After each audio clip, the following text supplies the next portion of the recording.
Hi friends, this is Irech E. Welcome to this tutorial. In this video, I'm going to teach you how to create floor plans in AutoCAD. It does not matter what AutoCAD version you're using. After this video, you'll be able to create architectural floor plans on AutoCAD. And I urge you to stick to the end because this video is sparked by the following: opening of new templates, setting the units and limits, setting up the layers, setting up the dimensions, creating floor plans, of course, inserting the windows and doors, and then applying dimensionings to it. So without further ado, let's get started.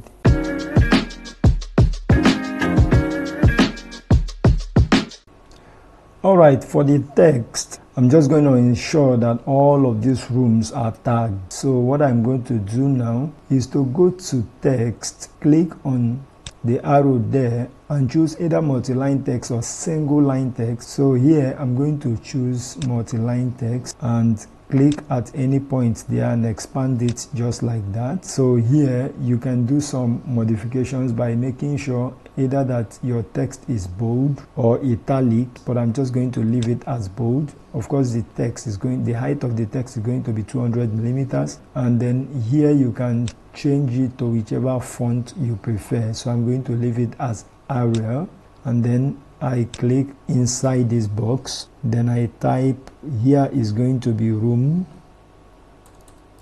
and I click outside, select it and centralize that. Of course, that's the only room I have here. So instead of pick text and continue doing the same thing here, I can just select this and pick copy it to this point, edit it from here by double clicking on it. Once you click on this head, you can delete that and change it to something else. So here I'm just going to call it entrance and then click outside. Then I can copy once again to somewhere else. So I'm going to turn off the auto to be able to move freely. So I click here, place this here, and then I can also place this here and rotate it.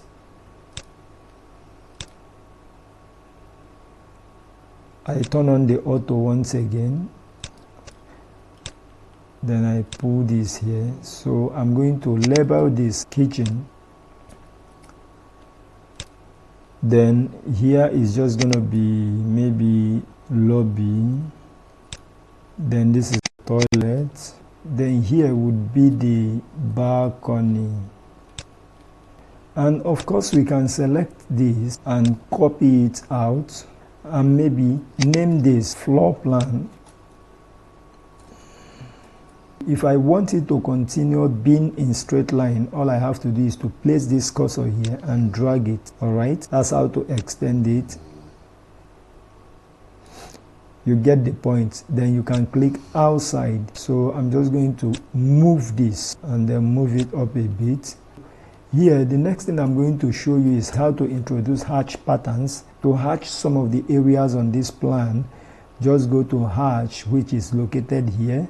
If I expand this, you're going to see hatch, gradient, boundaries. So what I want to do is use hatch right now. Then you can use these two arrows to search for the hatch pattern you're looking for. So as I click on it, different hatch patterns are being updated, so you can see.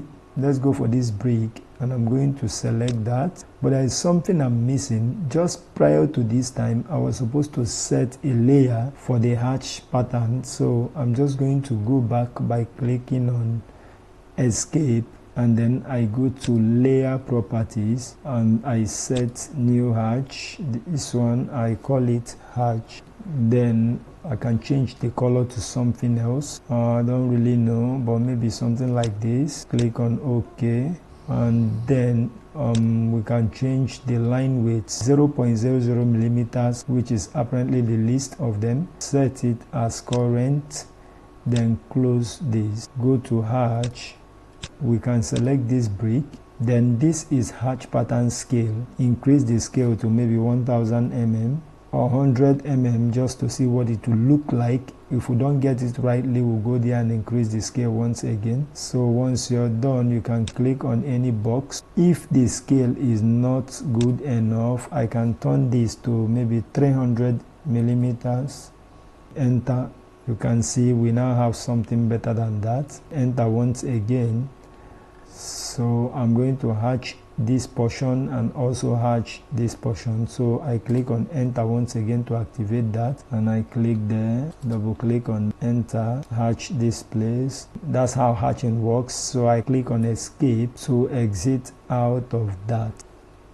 I want to just go ahead and insert some components into this compartment. So to do that, I'll just change this to maybe our wall once again, and then I go to insert, maybe pick this first of all, and then I insert it here, and that is supposed to be the bed, and maybe I can adjust the scale and click on scale. I can just leave it to be this size. Up next is to dimension this, and then just before the dimensioning, it's always important to note that grid lines are important, because there are some builders that will not be able to set a building out without grid lines. So for the grids, that's where the construction lines comes in handy. Just before I select the construction lines to show you, all I'm going to do now to ascertain the center point of the block walls, I'm just going to pick rectangle and then create something like this, move to draw, and if you expand this, you see different types of lines, and then we have different other types of lines. But in this case, I'm just going to select the construction line. Once you pick it, it's not going to show here, but if you come here and either choose horizontal, vertical, angular, bisect or offset, you're going to see them display, but I'm just going to pick vertical. Once you select the vertical, you see the line there. Of course, it's a construction line, but then it bears the layer of the wall, which is not what I actually wanted. I'm just going to opt out of this and set a layer for the grid lines. So I'm just going to cancel that by clicking on escape. Then go to layer properties once again, and of course on your drawing or your drafting, you will just keep setting layers upon layers just to differentiate all the lines and their line weights. So here I'm just going to click on set new layer. Now I'm going to call these grid lines. So once you have done that, you can change the color to maybe something like this, and then the line weight, of course it has to be very faint as the dimension lines. So I click on that and OK, set it as current, then close this. So here, haven't done this, I'm just going to go back to draw, construction line, vertical, then I place the grid line there at the center. Of course, the object snap will always determine, and if any of these things does not snap on your system, all you have to do is to set up your object snap. And how to do that, let me cancel this by clicking on escape. What you have to do is to click on O snap. So once you type O S, alright, the O snap will just appear. Click on it, and then you have this dialog box. Just check them all. If your object snap is not active, at the end of the day you click on OK.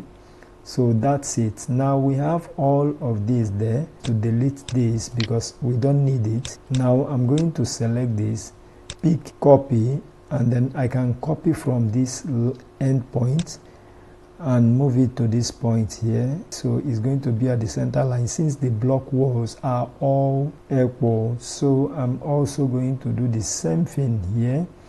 So I shouldn't have deleted that. And then I go back to draw construction line, horizontal this time, and I place it at the center there. Now selecting this, I'm going to pick copy, placing it here, and I'm going to put it here, click here, click here. Just make sure you make no mistakes about it. Click here at this point. I'm going to also leave a grid down here if you like, depending on you. So having done this, I'm just going to select this rectangle, create a rectangle just like that, then pick trim and trim off all of this so I can be working within the rectangle. Then let's specify the extent of all of these. I'm going to offset 2500 millimeters and I type O, enter, 2500, enter. So I select from this grid away 2500, 2500. Then I do the same thing here also. So I pick trim.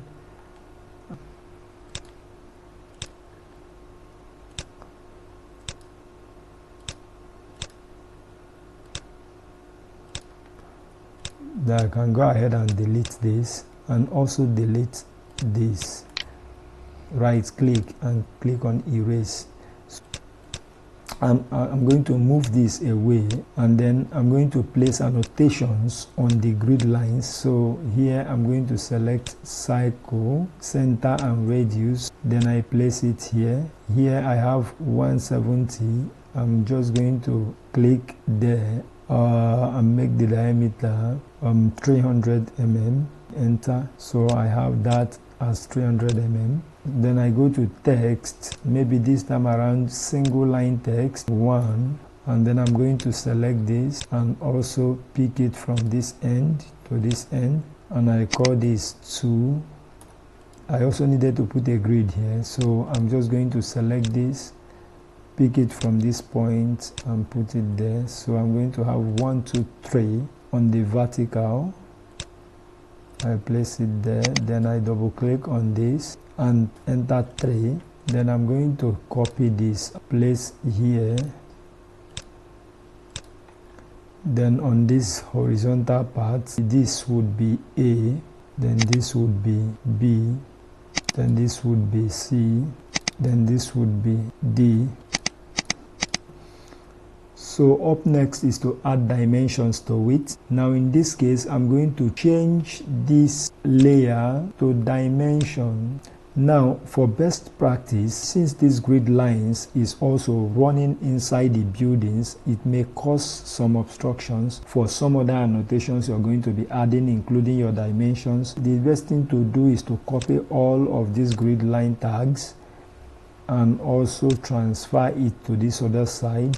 Then do same here and transfer to this other side, and then you pick trim and you trim off the internal part that is causing obstruction. You can trim off all of this because your dimension lines are going to be running inside as well. So trimming them off will do a lot good to us. Then what to do next is, just before we continue with the dimensioning, I like to copy this and keep it aside for other things. I'm just going to dimension the interior first before the exterior. So I pick dimension and take it from this point to this point. Click on enter and you go from this point to this point. Enter once again. And go again from this point to this point. This is just a wardrobe, so we are taking from wall to wall. Then I select this and select this and just pick move it down a bit, turn the auto on, then I move it down a bit. Then this kitchen tag, I can move this a bit and I free this up, and then I dimension here by clicking on dimension. Then I leave it there, pick this, move it up, dimension this as well. Then I go vertical, 900. Now if the text for the interior dimension is looking bigger, what I mean is this: I go to annotate, I have this P dimensions. Once you click on this arrow, you can go manage dimension style. Create new, alright, and it's going to appear as copy of this, which is a duplicated copy of that. Then let's continue it. Now under this duplicated copy of that, we can go and go to the text, expand this, then we can reduce the size of this to 150 mm. apply it, then close. Then we can go ahead and close this, set current and close. Right here under annotate, what we have is the copied version. I'm just going to continue with the dimensioning. Now if you notice something, this dimension has reduced. So all I'm going to do is to also make sure that all of these are reduced as well as this. So I'm just going to select this, right click, select similar, they are all selected. So I make sure I switch them all to the copied of this, so they all become of the same size. Then I pick dimension once again and go that way. So that's it for the internal dimensioning. Then let's go to the external dimensioning. In this case, we can switch on this that is a bit thicker. So I'm going to select this. I'm going to pick dimension and go this way, click on annotate. Now here you're going to see continue. So once you click on this continue, it's going to continue from there. Now I'm just going to go to window level and to window level, then I end it at that point. Then the next, I'm still going to go back to the main dimension line there, and then I pick block walls, go to annotate and continue. This time around is from partition to partition. This is not looking correct because it's supposed to be from this point, so you can drag it from this point to this point and you have it correctly. You can also drag this from this point to this point and then you have it there. Then the next one is to take from end to end, and you can drop it at any point. And then the last but not the least, you can take it from grid line to grid line. So this is how the dimensioning works. So we can go back to all of this and do a complete dimensioning. Then again, for best practice, when you're making dimensions, as far as these architectural thick lines are, you will notice that the next dimension line will just cut across this line without architectural thick. What you just have to do is to select it, and you can pull it from that point to this point.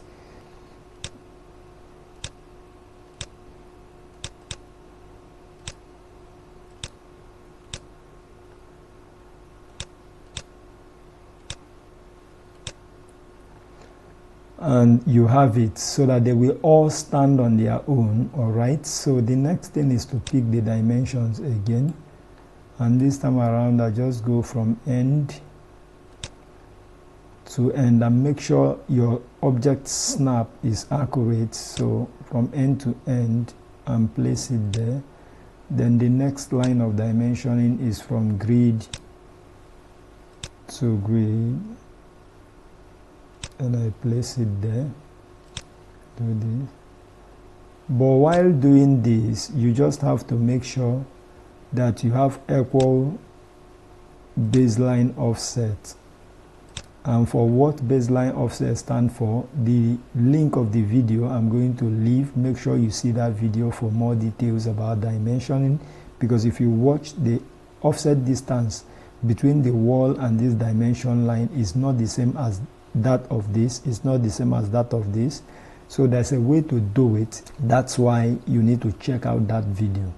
Now with this, we've come to the end of this tutorial, and if you haven't subscribed to this channel, please do well to do so, and make sure you hit that like button so that more people can see and benefit from this tutorial. Thanks for watching, and see you in the next video.